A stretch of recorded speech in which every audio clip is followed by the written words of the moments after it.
Que bênção, né? Nós estamos no mês da família e não deixe de fazer os devocionais. Irmãos, é uma bênção. A gente tem feito todo dia lá em casa. Ontem eu não pude fazer junto com a minha esposa, porque passei ontem o dia todo na Assembleia Ordinária Batista, que teve lá na IEB de Jaguaribe. Mas eu cheguei e fiz o devocional. Os meninos já tinham feito um desenho da couraça da justiça, foi uma bênção. Hoje fizemos o devocional todos juntos e está sendo uma bênção e vai ser uma bênção para você e para a sua família. Você crê nisso? Vamos abrir as nossas Bíblias, 2 Samuel capítulo 6.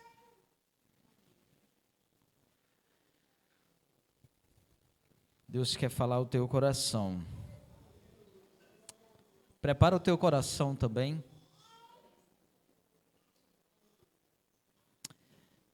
Capítulo 6, verso 12, que diz: Então avisaram a Davi dizendo: O Senhor abençoou a casa de Obed-edom e tudo quanto tem, por amor da arca de Deus. Foi, pois, Davi, e com alegria fez subir a arca de Deus da casa de Obed-edom à casa de Davi. Vamos orar mais uma vez? Pai, nós estamos na tua santa presença e sabemos que o Senhor quer falar conosco. Me usa, Senhor Deus, como ministro da tua palavra em poder, Senhor. Não em palavras de sabedoria do homem, mas em poder do Espírito. E que, Senhor Deus, através da tua palavra, através da ação do teu Santo Espírito, o Senhor possa operar sobre cada uma dessas vidas aqui neste lugar. E que o teu nome seja glorificado para sempre e sempre. É assim que eu te oro, em teu nome, Jesus. Amém. Irmãos, caminhar com Deus é uma batalha que nós fazemos e realizamos e travamos todos os dias. Durante o nosso dia a dia, nós enfrentamos situações diversas que muitas das vezes, irmãos, eu confesso a você que tentam o nosso coração para nos precipitarmos em certas decisões e afastarmos da presença do Senhor do principal lugar das nossas vidas. Nós lemos aqui apenas um versículo, mas nós vamos trabalhar alguns textos que falam sobre um momento crucial que o povo de Deus estava vivendo. Davi se tornando o rei e trazendo a arca de Deus, que simbolizava a presença de Deus, para o lugar principal de Israel. E o objetivo da nossa caminhada, da minha e da sua, é esse: colocar o Senhor no principal lugar da nossa vida, colocar o Senhor no principal lugar da nossa existência.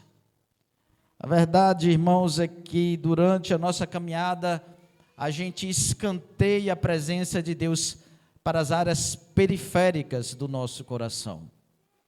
Colocamos os nossos sonhos, os nossos projetos, colocamos diante de Deus a nossa vontade, acima da presença e da adoração a Deus.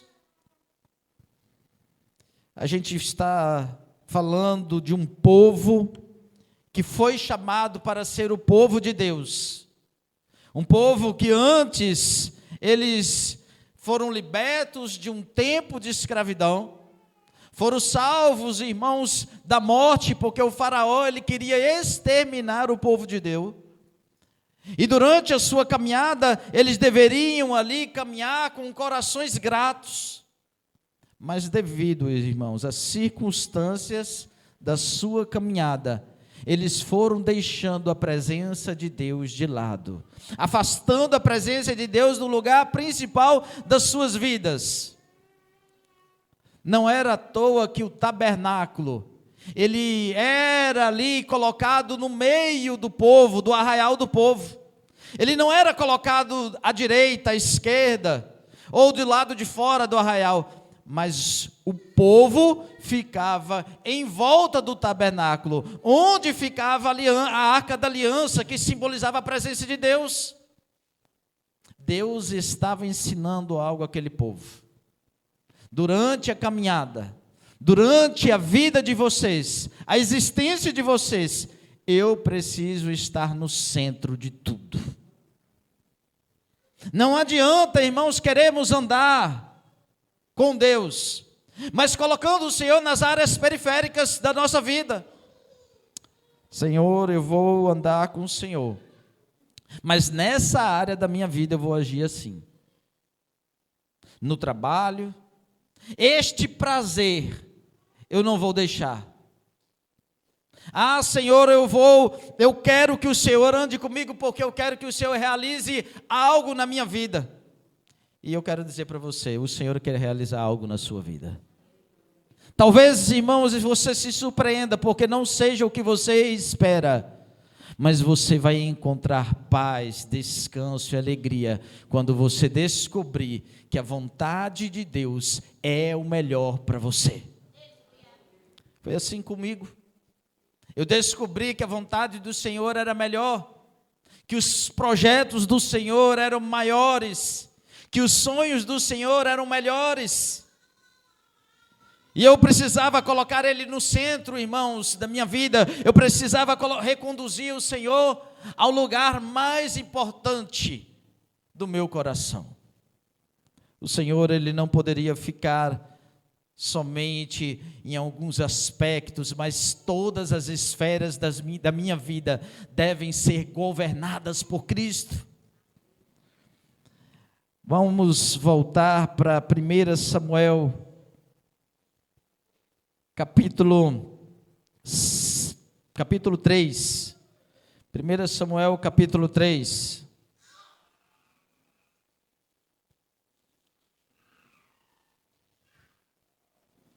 Na verdade, capítulo 2.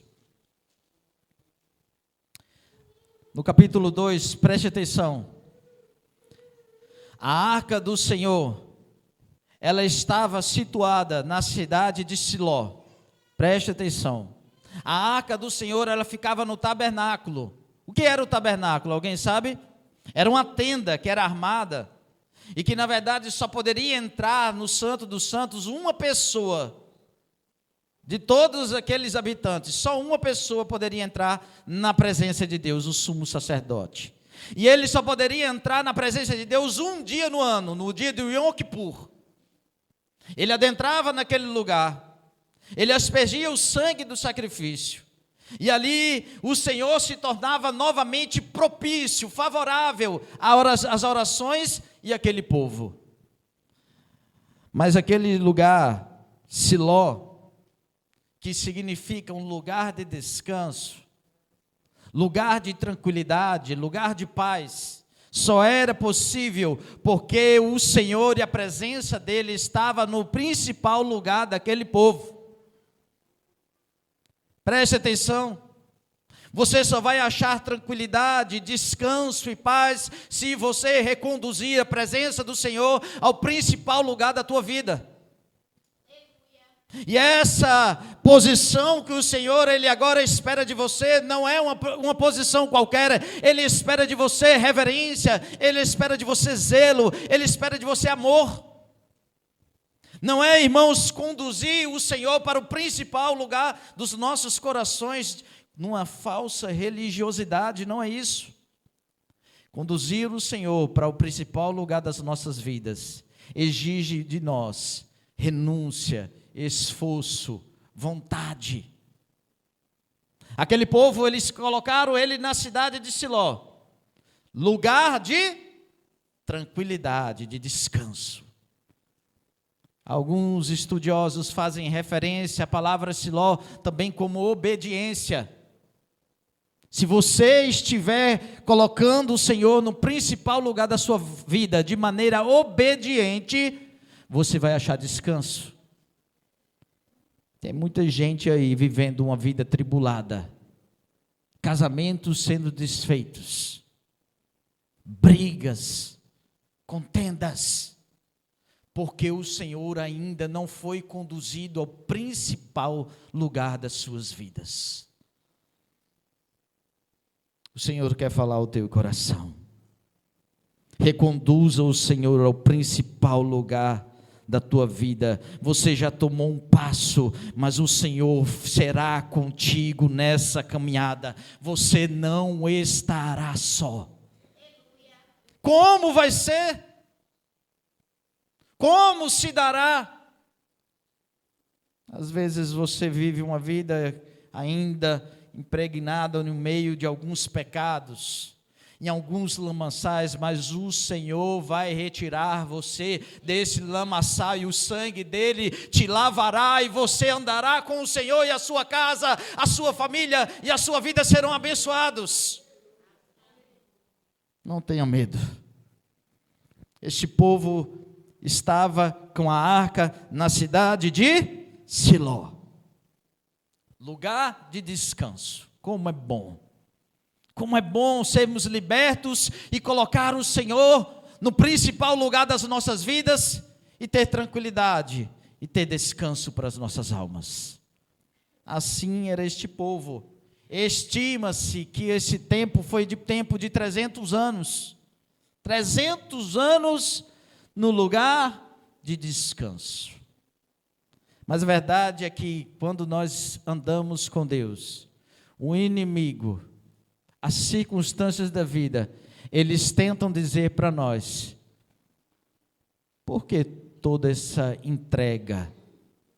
Não é hora de você viver os teus sonhos? Não é hora de você fazer o que você deseja? Foi assim com este povo. Eles estavam vivendo uma caminhada onde viviam em um lugar de descanso. Eles entraram na terra de Canaã, expulsaram aquele povo que ali estava, um povo idólatra. Deus mandou que eles expulsassem, mas eles não expulsaram todos.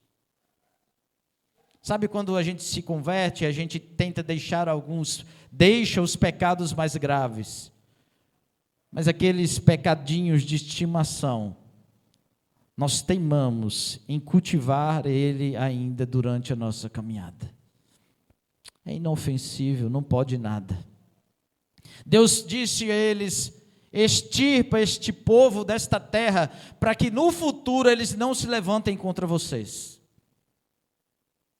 Extirpe o pecado da sua vida, para que o pecado não se levante de maneira trágica sobre você. Eles não tiraram todos os povos, retiraram alguns, deixaram aqueles que pareciam ser inofensivos, mas o pecado assim, ele toma uma aparência de ser inofensível, de que não tem mais nenhum perigo, de que temos tudo sob o controle. E de repente, irmãos, como um tumor, ele vai tomando conta do nosso corpo, como uma gangrena. O irmão de Sara, que ela pediu oração aqui, em alguns momentos, ele é um homem muito, digamos assim, bruto no sentido de trabalho, de esforço. É aquele homem que, se você der uma pedrada nele, ele joga a pedra de lado, e continua. O cara durão.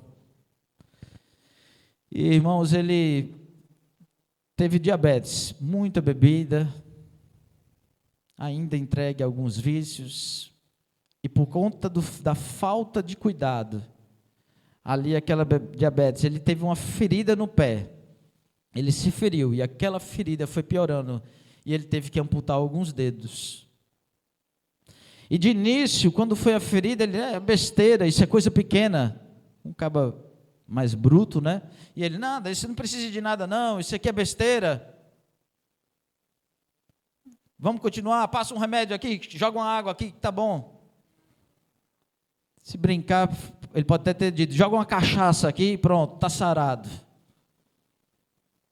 É assim ou não é, irmão Geraldo? Irmão Geraldo conhece. E aí, de repente, irmãos, aquilo foi piorando. Aquela besteirinha tomou uma proporção muito maior. Ele agora estava no hospital e passou por um procedimento de raspagem, de muito cuidado, para que o pé dele não fosse amputado. Começa pequeno, é uma besteirinha, é um pecadinho, eu tenho tudo sob controle. Mas, irmãos, jogue fora isso, se afaste, extirpa isso da tua vida, para que isso não tome proporções maiores e aconteça uma tragédia.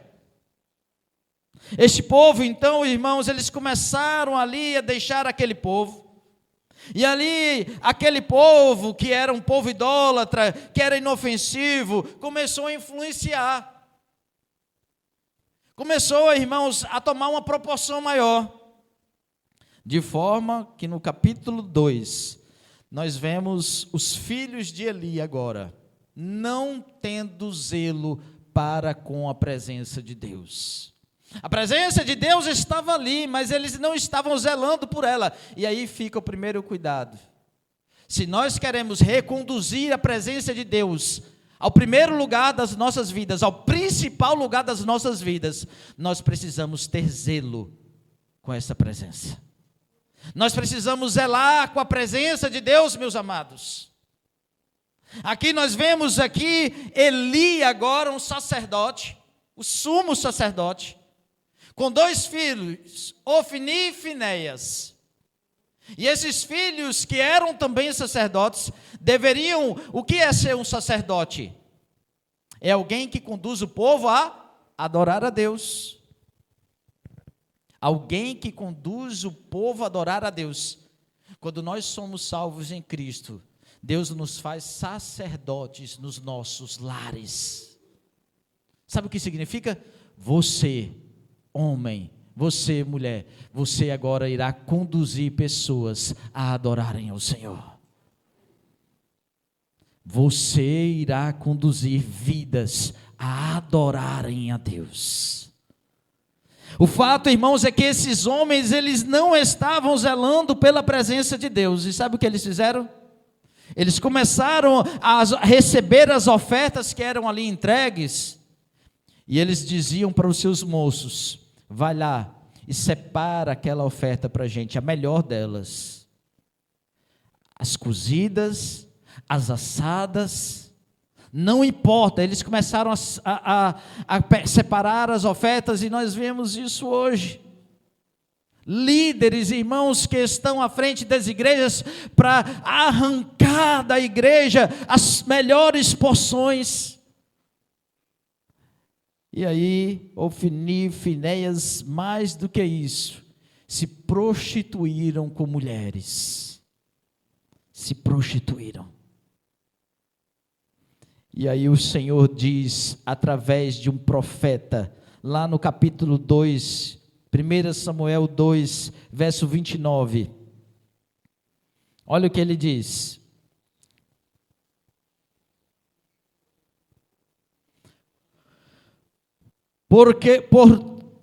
Porque pisais aos pés os meus sacrifícios e as minhas ofertas de manjares, que ordenei se me fizessem na minha morada, e tu, porque honras a teus filhos mais do que a mim, isso ele falando para o sumo sacerdote.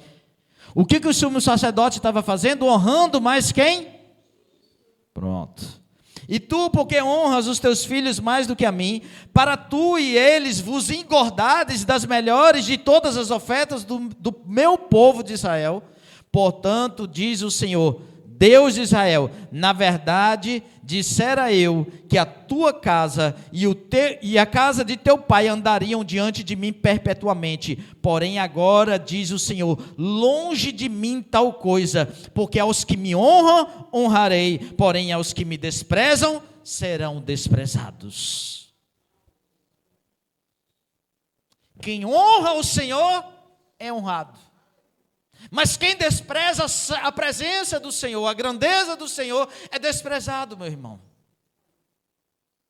Ah, eu me converti, eu me entreguei, eu estou ajudando na igreja, eu estou servindo. Agora eu vou participar dos cultos, vou ofertar na igreja. Isso é só o primeiro passo. Isso é só uma parte do desafio de reconduzir Deus ao principal lugar da sua vida. A verdade é que precisamos ter esse zelo, esse cuidado, um temor. Precisamos desejar a santidade de Deus, precisamos querer honrar e engrandecer o Deus com cada área das nossas vidas, meu amado. Os filhos de Eli, eles estavam ali zombando de Deus, e Eli estava passando a mão neles. Um pai que não corrige os seus filhos, ele está em desobediência a Deus. Um pai que não educa os seus filhos a honrarem ao Senhor e amarem ao Senhor, e está em desobediência a Deus. Eli era um homem de Deus, mas estava passando a mão nos seus filhos. Você honra mais os seus filhos do que a mim? Eu honro a Deus do meu jeito. Eu já vi muita gente assim. Não, eu honro a Deus do meu jeito. Quem disse que eu não honro? Quem disse que eu não adoro? Eu adoro do meu jeito. Não ensina os filhos a caminharem com Deus, indo para a casa de Deus. Não honra o Senhor, porque você não está lendo a palavra com os seus filhos. Não honra a Deus, irmãos, porque você não está colocando Deus no principal do lugar do seu coração. Talvez você conheça uma parte de Deus, talvez você viva algo da parte do Senhor, mas Ele quer falar ao teu coração: eu quero o lugar principal. Eu não quero estar nas periferias, eu não quero que seja do seu jeito, eu quero que seja do meu jeito. É do jeito dele, meu amado, não é do meu e nem do teu. Eu não falo isso para você, eu falo primeiramente para mim. Se, amado, se eu não estiver trazendo os meus filhos à casa à casa do Senhor, e ensinando a ele que ele precisa honrar o Senhor, se eu não estou lendo a Bíblia e ensinando meu filho a ler, se eu não estou orando, se ele não está me vendo orando, eu não honro o Senhor, eu não estou colocando ele no principal lugar. A verdade é essa. Nós precisamos, irmãos, colocar ele no principal lugar, tomando ele com seriedade. Você ama verdadeiramente o Senhor? Coloca ele no principal lugar. Cumpra a Shema de Deus, Deuteronômio capítulo 6, a partir do verso 4. Ensina os teus filhos andando, quando deitarem, quando levantarem. Ensina os teus filhos em todo o tempo, irmãos. Repasse a honra, o zelo e o temor às futuras gerações. Colocar o Senhor no principal lugar das nossas vidas é transmitir essa seriedade para aqueles que são geração futura. E aí ele diz para Eli que não mais teria a sua descendência lugar na presença dele. Longe de mim tal coisa, porque aos que me honram honrarei, porém aos que me desprezam serão desprezados. No capítulo 4, verso 1, o povo filisteu, o inimigo de Israel, peleja com ele. Durante a sua caminhada vai ter lutas, viu? Eu quero dizer isso para você. Ah, pastor, para você não tem luta? Tem luta, irmão. Ou se não tem, tem luta.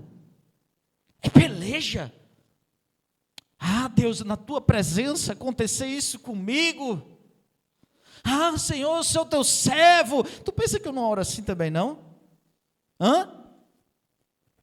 A peleja é grande, irmãos. Eu falo: Senhor, eu sou teu servo, eu sou teu filho. Deus, me ajuda. Oh, Deus, não permita isso chegar na minha casa. E eu quero dizer para você, se você quer talvez uma falsa paz, uma paz temporária, talvez você encontre longe da presença de Deus. Porque o inimigo diz: tudo isso te darei se prostrados me adorares. Sabe como você se prostra ao inimigo? Não precisa de você estar ali deitado e fazendo um pentagrama no chão, não. Isso é você deixar de adorar a Deus.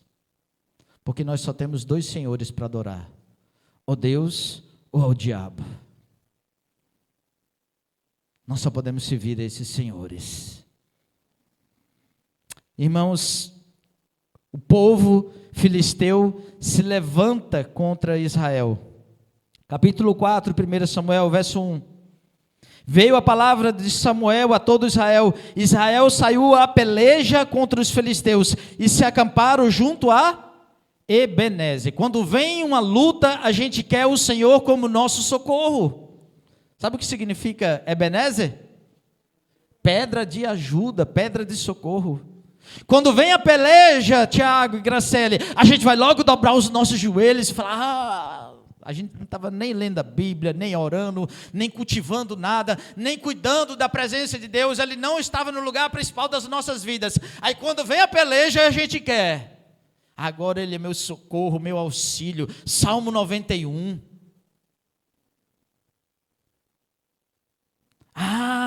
O Senhor é meu refúgio e fortaleza. Salmo 46. Aí vai abrindo salmos. Um dia um salmo, outro no outro. Ei, irmão, quero dizer para você, isso aqui não é mandinga não, viu? Isso aqui não é um amuleto não. Não adianta você deixar nada aberto na tua casa. Você precisa colocar isso aberto e escancarado no teu coração. Essa é a verdade. No teu coração. Os filisteus se levantam para pelejar. Aí esse povo, quem estava em desobediência, olha no verso 2, o que é que diz? No verso 2. Os filisteus, dispuseram-se os filisteus em ordem de batalha. Eles foram para pelejar, para sair de encontro a Israel. E travada a peleja, Israel foi derrotado pelos filisteus. E estes mataram no campo aberto cerca de quantos homens? 4.000 homens. Ninguém, o diabo, eu vou pisar na cabeça da serpente, eu fui ungido. Eu vou sair marchando nessa luta. Irmãos, eu quero dizer uma coisa para você. Se eu e você não colocamos Ele no principal lugar das nossas vidas, não é você que pisa na cabeça da serpente, não, é ela que te engole. É ela que nos engole. Este povo foi lá, irmãos, pensando que Deus ia pelejar. Foram lá para o lugar de Ebenezer, na pedra de socorro, na pedra de ajuda. O Senhor vai nos ajudar. Eles estavam vivendo uma vida sem colocar a presença de Deus no principal lugar. Eles foram e perderam a batalha. Aí sabe o que eles disseram? No verso 3 ali. Verso 3, parte B. Tragamos de Siló a arca da aliança. Vamos a Siló buscar a arca da aliança do Senhor, para que Ele vá conosco e nos salve das mãos dos nossos inimigos. Olha, a gente não está vivendo na presença de Deus, o camarada não está vivendo na presença de Deus. Aí vai lá para a pedra do socorro, para Ebenezer, pedir para Deus ajuda. Aí vai e pede a batalha. Aí ele agora fala assim: agora eu vou trazer a arca. A arca agora vai nos ajudar. Eu vou abrir a Bíblia no Salmo 121. Irmãos, o Senhor quer o teu coração. Você não entendeu isso ainda não?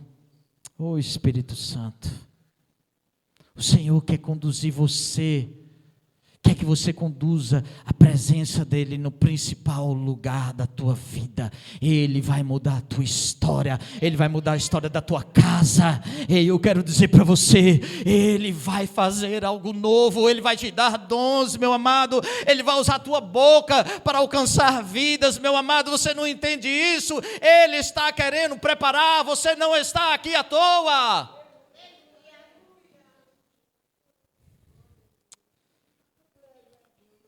Eles foram derrotados, meu amado.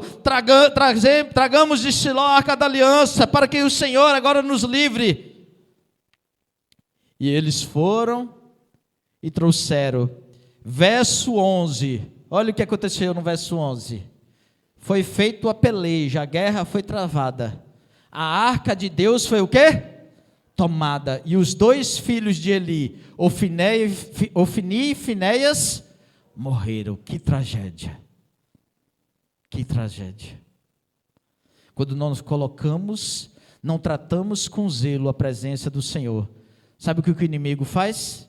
Ele rouba essa presença. Cuida da presença. Cuida, irmãos. Protege, zele, ame, esmere. Porque quando nós não fazemos isso, quando tratamos algo à revelia de qualquer jeito, você já viu algum objeto que você trata de qualquer jeito? Aí o homem falou assim: se tivesse guardado, não teria acontecido isso. Na minha casa já acontece isso. Ei, irmão, na minha casa eu discuto com minha esposa também, viu? Tem as discussões. Aí uma coisa que o menino, quando era PB, foi lá e quebrou, aí eu falei: se tivesse guardado, não estava acontecendo isso. E vice-versa, ela fala comigo também. É assim. Quando a gente trata algo de qualquer jeito, o inimigo toma, quebra, destrói. Quando a gente deixa o negócio jogado, eu tenho uma mania de pegar uns papel bem importante e botar em cima da cômoda. Aí eu deixo lá. E a minha esposa fala: amor, guarda ali. Eu disse: não, já eu vou guardar. Deixa aí. Aí quando eu vi, meu filho pegou o negócio e estava fazendo origami.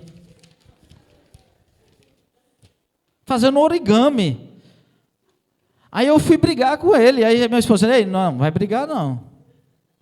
Eu falei para você guardar, ele é uma criança. Com as coisas importantes nós devemos ter o quê? Cuidado, irmãos. Zelo. Você deixou aí porque quis.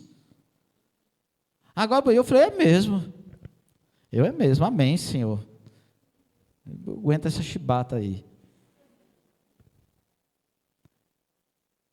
Eu quero dizer para você, irmãos, não trate a presença de Deus como qualquer coisa. Não trate.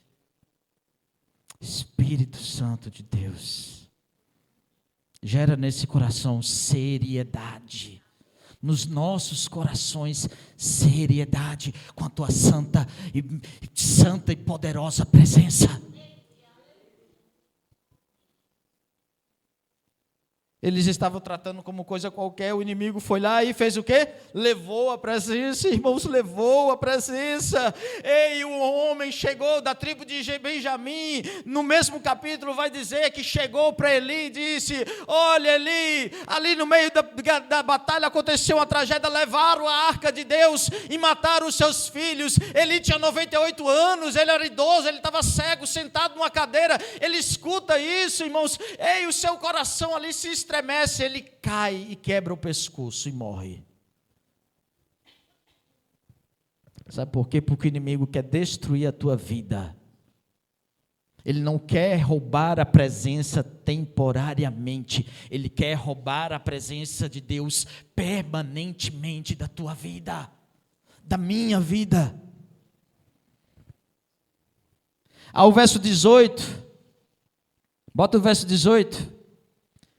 Ao fazer ele menção da arca de Deus, caiu Eli da cadeira para trás, junto ao portão, e quebrou-se-lhe o pescoço e morreu. Verso 19. Estando a sua nora, a mulher de Finéias, estava o quê? Grávida e perto de dar à luz, uma das mulheres do filho de Eli, sua nora. Os filhos de Eli, a palavra chama eles de filho de Belial. Quando ouviu a notícia de que a arca de Deus havia sido tomada, de que o seu sogro e o marido estavam mortos, entrou em trabalho de parto e deu à luz, mas não resistiu às dores do parto. Olha que tragédia. No verso 19, diz assim: encurvou-se e deu à luz, porquanto as suas dores lhe sobrevieram. Verso 21.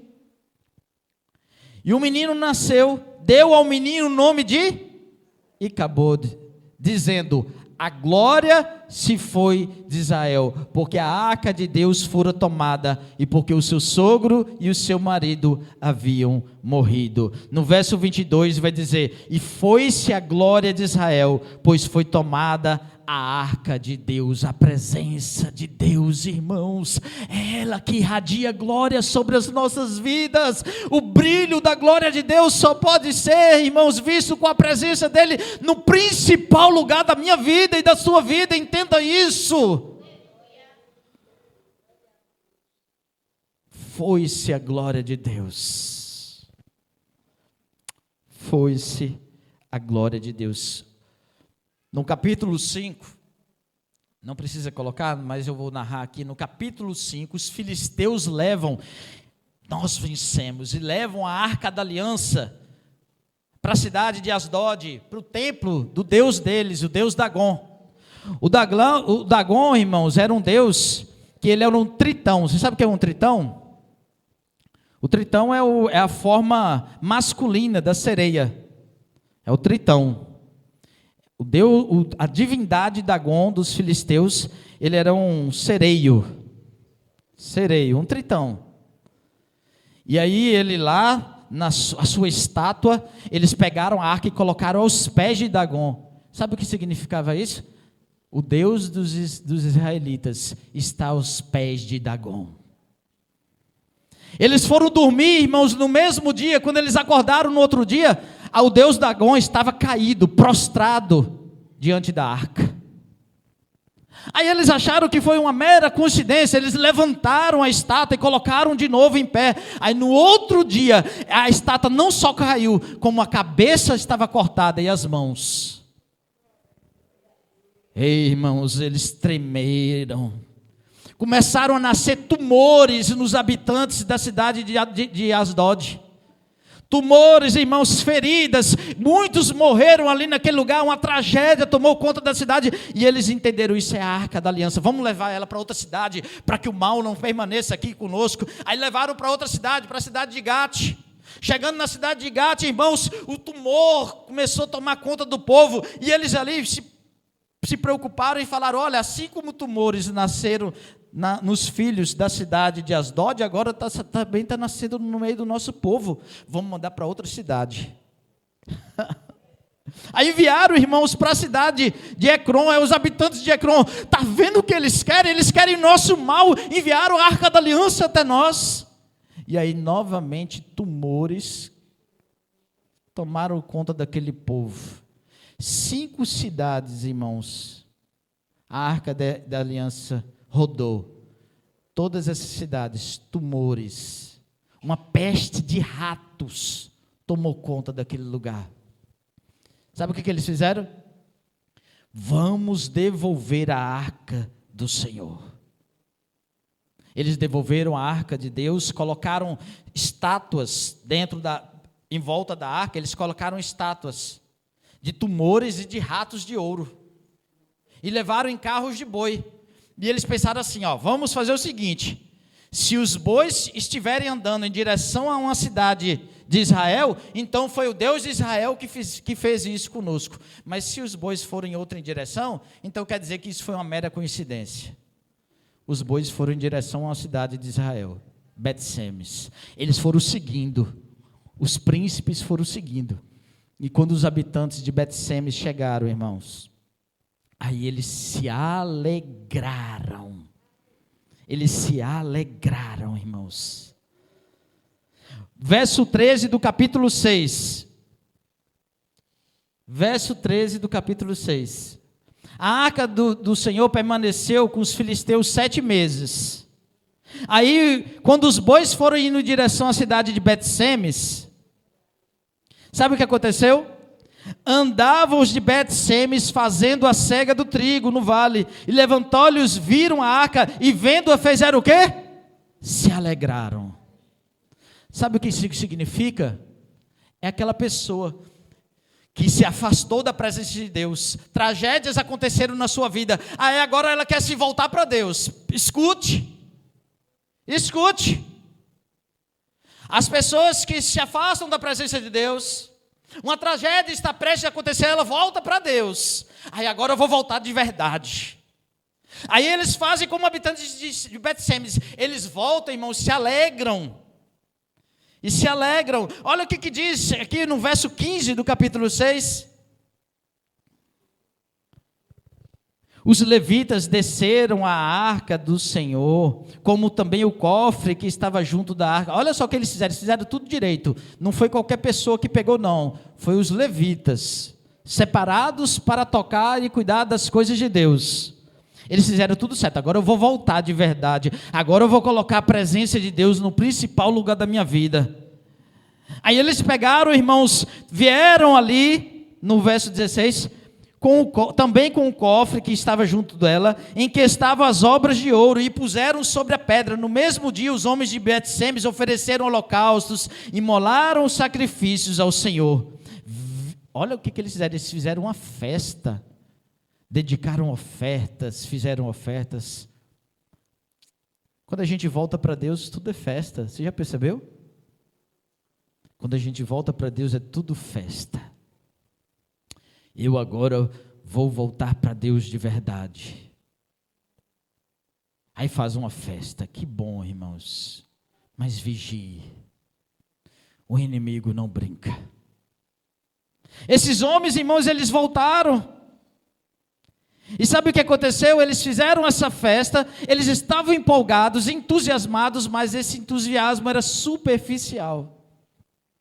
No verso 19 vai dizer o seguinte... Verso 19. O Senhor, contudo, feriu alguns dos homens de quê?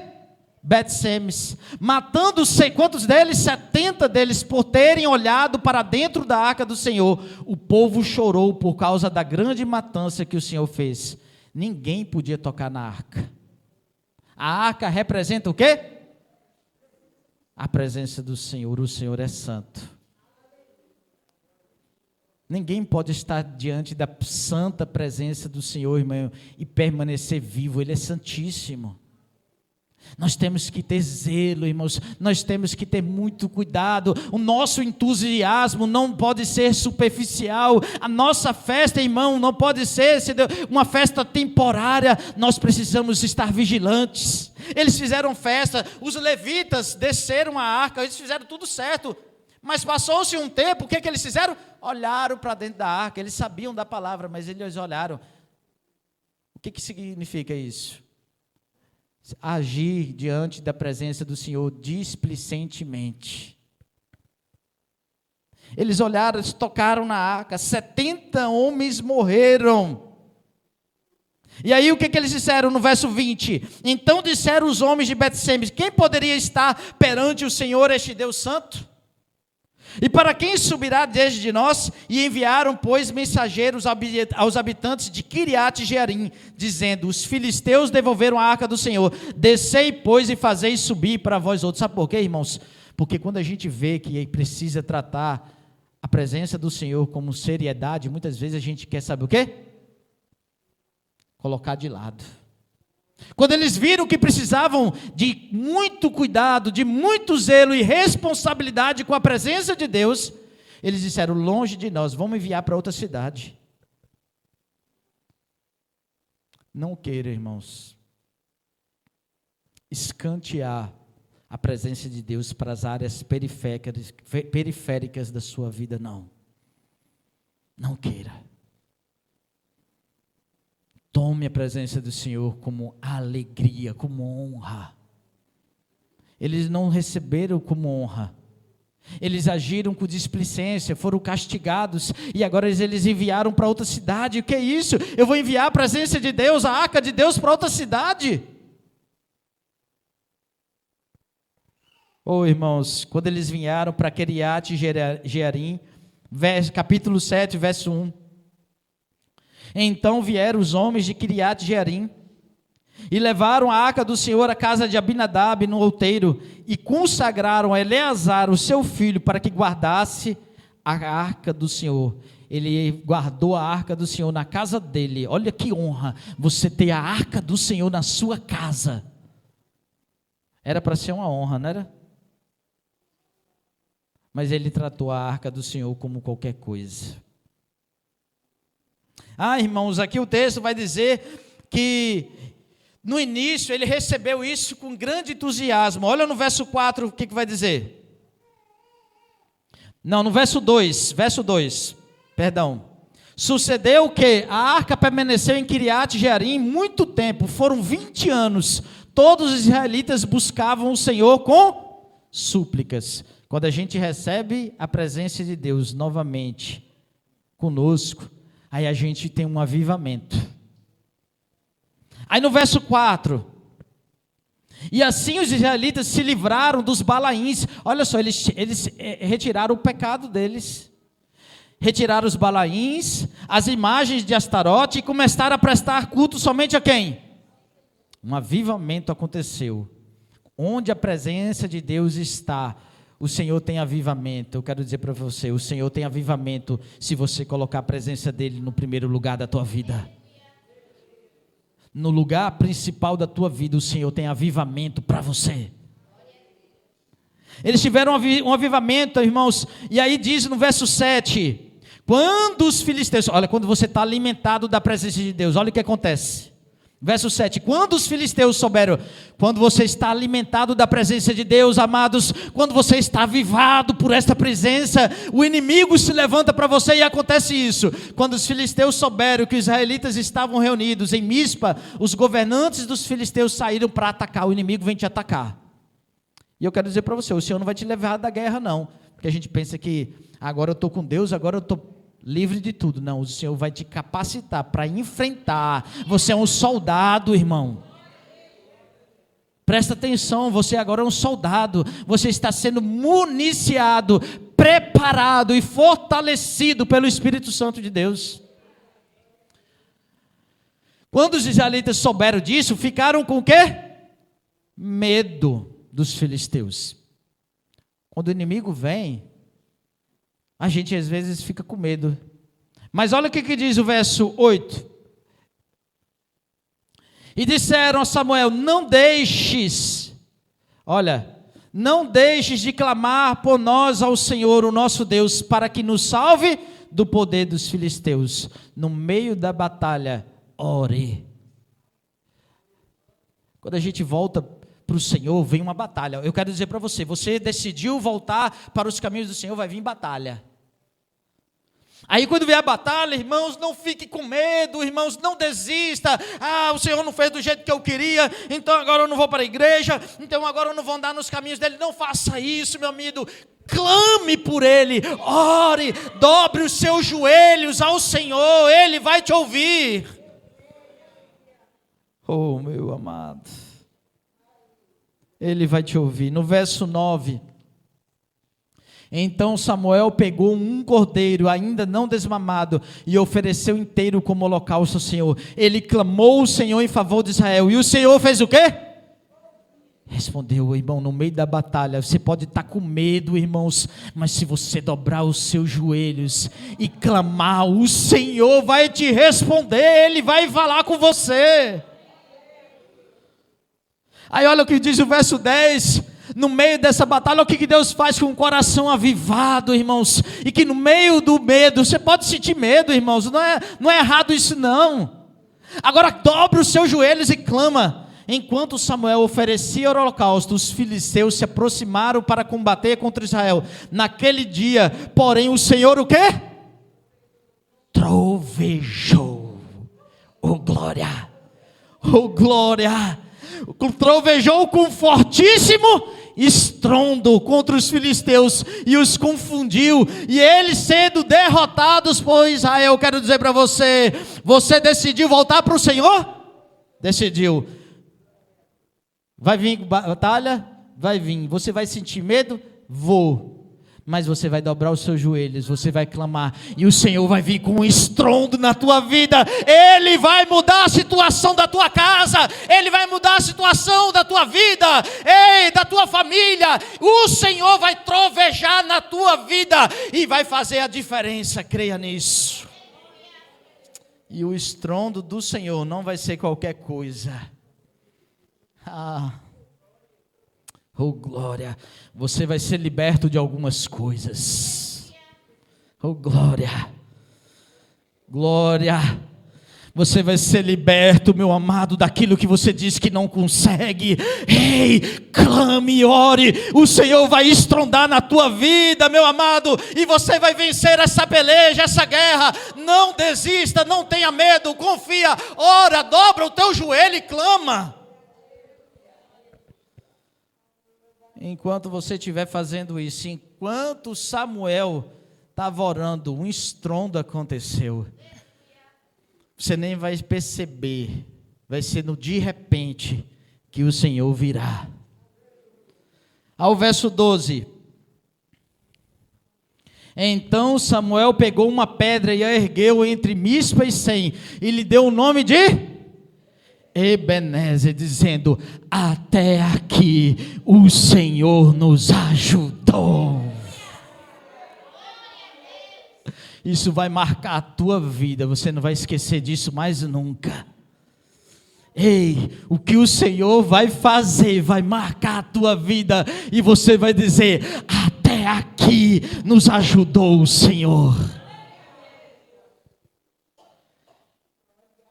Oh glória, oh glória. Mas foi passando os anos, um avivamento. A arca estava onde? Em Kiriat Jearim. Na casa de quem? De Abinadab. Mas ali não era o lugar dela. Eles venceram a guerra, e ao invés de reconduzirem a arca para o principal lugar, eles esqueceram lá. Sabe o que significa Kiriat Jearim? Lugar de bosque. Na floresta, na mata. Você vence a batalha, irmãos, e a gente tem esse costume, a gente vence uma peleja, a gente clama a Deus, e quando vence uma batalha, aí a gente vai depois deixa de lado, esfria, e deixa o Senhor esquecido no bosque, na mata. Ei, escuta. Mas irmãos, a gente deve vencer as batalhas pensando em enfrentar batalhas maiores. Eu quero dizer para você, Davi era um homem segundo o coração de Deus. Sabe por quê? Ele enfrentava batalhas todos os dias, e batalhas grandes, e ele vencia porque ele temia o Senhor somente. Adivinha quantos anos passou-se a arca na casa de Abinadab? 70 anos. Vamos lá para 2 Samuel capítulo 6. 70 anos esquecida no lugar dos bosques, da floresta, da mata, esquecida, escanteada. A gente se acostuma, irmãos, com a religiosidade de vir para os cultos. A gente se acostuma com algumas coisas, e a presença de Deus vai se esfriando, vai sendo esquecida. O Senhor quer avivar o teu coração, meu amado. Aí no capítulo 6, verso 1. Agora Davi se torna rei. Depois daquela batalha que eu disse para você, não existia reis em Israel. Saul se tornou rei, reinou por 40 anos, perseguiu Davi, Davi foi ungido, passou-se anos, e agora Davi era rei.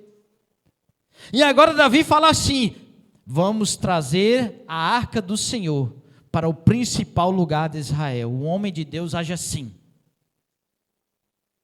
Ele não deixa a presença de Deus em qualquer lugar. Ele diz: vamos trazer ela para o principal lugar, para o lugar que é o lugar dela. Tornou Davi a juntar todos os escolhidos de Israel em número de 30.000. Dispôs-se com todo o povo que tinha consigo, partiu para Baala de Judá, para levarem de lá para cima a arca de Deus, sobre a qual se invoca o nome do Senhor dos Exércitos, que se assenta acima dos querubins. Puseram a arca, coloca na versão Almeida Revista Atualizada, na ARA, para eles poderem ver se é possível.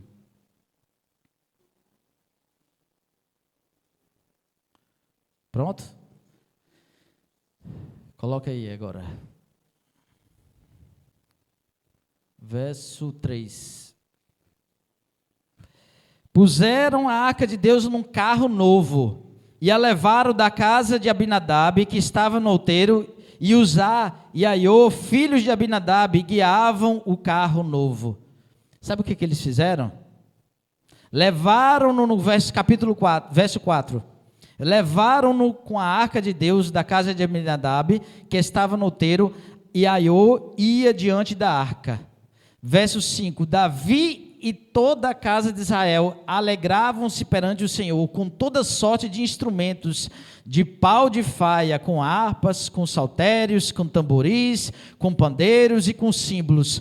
Quando chegaram à arca de Nacon, estendeu Uzá a mão à arca de Deus e a segurou, porque os bois tropeçaram. Olha o que acontece. Eles foram buscar a arca lá da casa de Abinadab. Foram buscar a presença do Senhor que estava esquecida. Foram levar para o lugar principal. Colocaram a arca em carros de bois. Os bois estavam andando. Davi estava fazendo festa. Estava tocando louvores. Parecia que estava tudo certo, irmão Geraldo. Aí o boi tropeça numa pedra. A arca de Deus vai cair. Aí Uzá, com muito cuidado, vai segurar a arca. A ira de Deus se enche contra Uzá, no verso 7. A ira do Senhor se acendeu contra Uzá, e Deus o feriu ali por esta irreverência, e morreu ali junto à arca de Deus. Pastor, mas o homem foi ajudar a arca porque a arca ia cair no chão. Por que Deus se acendeu a ira contra ele? A arca de Deus ia cair, ele foi proteger a arca, ele preferiu se machucar do que deixar a arca cair e se quebrar. E aí a ira de Deus se acendeu contra Uzá. Meu amado, no caminho de recondução da presença de Deus na tua vida e na minha vida, primeiramente nós devemos obedecer. É melhor obedecer do que sacrificar. Primeiro erro deles, eles eram sacerdotes, eles eram levitas, coatitas. Eles tiveram quantos anos a arca na casa do pai deles? 70 anos. Eles trataram essa presença como uma presença qualquer. Eles foram levar a arca, eles sabiam, pela lei era proibido levar a arca em carros de bois. A arca, irmãos, ela tinha argolas e tinha um varão. Quem tinha que levar a arca eram os coatitas, não era nem todo levita, era dos filhos de Coate. Eles tinham que levar a arca no ombro. Irmãos, e diz a palavra que eles, ao invés disso, colocaram no carro de bois. Sabe o que eles estavam tratando da presença de Deus com irreverência? Irmãos, eu falo essa palavra quase todos os dias para o meu filho. Reverência diante do Senhor. Filho, reverência. Reverência do Deus Santo. Ele sabia disso, que não podia tocar na arca, que não podia levar em carros de boi. Mas mesmo quando você tem uma boa intenção para reconduzir a presença do Senhor na tua vida, mas se não for do jeito certo, não vai dar certo. Escuta, se você está reconduzindo a presença de Deus ao principal da tua lugar da tua vida, joia. Se você está fazendo festa como Davi fez, joia, mas se não for do jeito certo, eu quero dizer para você, vai dar tudo errado. É preciso reconduzir a presença do Senhor, irmãos, do jeito certo, o jeito que a palavra diz. Leia a palavra, irmãos. Agora que você está se voltando, busque, tenha sede, tenha fome, irmãos. Conheça a Deus através da palavra.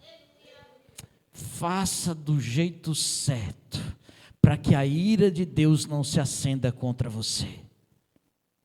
Irmãos, ele morreu. No verso 8 vai dizer: desgostou-se Davi porque o Senhor irrompera contra Uzá e chamou aquele lugar de Pérez Uzá. Verso 9: temeu Davi ao Senhor naquele dia e disse: como virá a minha arca do Senhor? Davi não quis levar mais a arca de Deus, ele ficou com medo. Para reconduzir a presença de Deus ao lugar principal da tua vida, é do jeito certo. Não é do jeito errado, não. Não é de qualquer jeito, não. Aí Davi foi e levou, no verso 10, não quis Davi retirar para junto de si a arca do Senhor, para a cidade de Davi, mas a fez levar para a casa de quem? Obed-edom, o geteu. Ficou, no verso 11, ficou a arca do Senhor em casa de Obed-edom, o geteu. Quanto tempo? 70 anos? 3 meses. E diz o que a palavra? E o Senhor o abençoou e a toda a sua casa. Irmãos, quando a gente recebe a presença do Senhor do jeito certo, com temor, com reverência, com amor, irmão, com zelo, o Senhor abençoa a nossa casa, o Senhor vai abençoar o teu trabalho, o Senhor vai abençoar os teus filhos, o teu negócio, tudo que você fará será abençoado, meu amado. 70 anos na casa de Abinadab, sem nenhum testemunho para contar. A presença do Senhor colocada na nossa casa ali, talvez a arca estava empoeirada, ali no sótão da casa de Abinadab, meu irmão. Não coloque a presença do Senhor de qualquer jeito da tua vida, não, irmãos. Se você colocar ela no lugar principal, eu quero dizer para você, o Senhor vai te abençoar, você vai ter testemunho para contar. As pessoas vão ficar sabendo. Olha o que diz o verso 12. Então avisaram Davi e disseram: o Senhor abençoou a casa de Obed-edom e tudo quanto tem por amor da casa de Deus. Foi, pois, Davi e com alegria fez subir a arca de Deus da casa de Obed-edom à cidade de Davi. Eu quero dizer para você, se você reconduzir a presença do Senhor para o lugar principal da tua vida do jeito certo, você vai ter testemunho para contar e os outros vão ser alcançados por esse testemunho. Quem era fulano? Como estava a vida e o casamento e os filhos de fulano? O Senhor vai estrondar, irmãos, e você vai fazer do jeito certo, e a bênção do Senhor será sobre a tua vida, a tua casa. Davi entendeu que aquele era um sinal para que a arca fosse levada para Jerusalém. Jerusalém ali, Salém, é o reino de paz.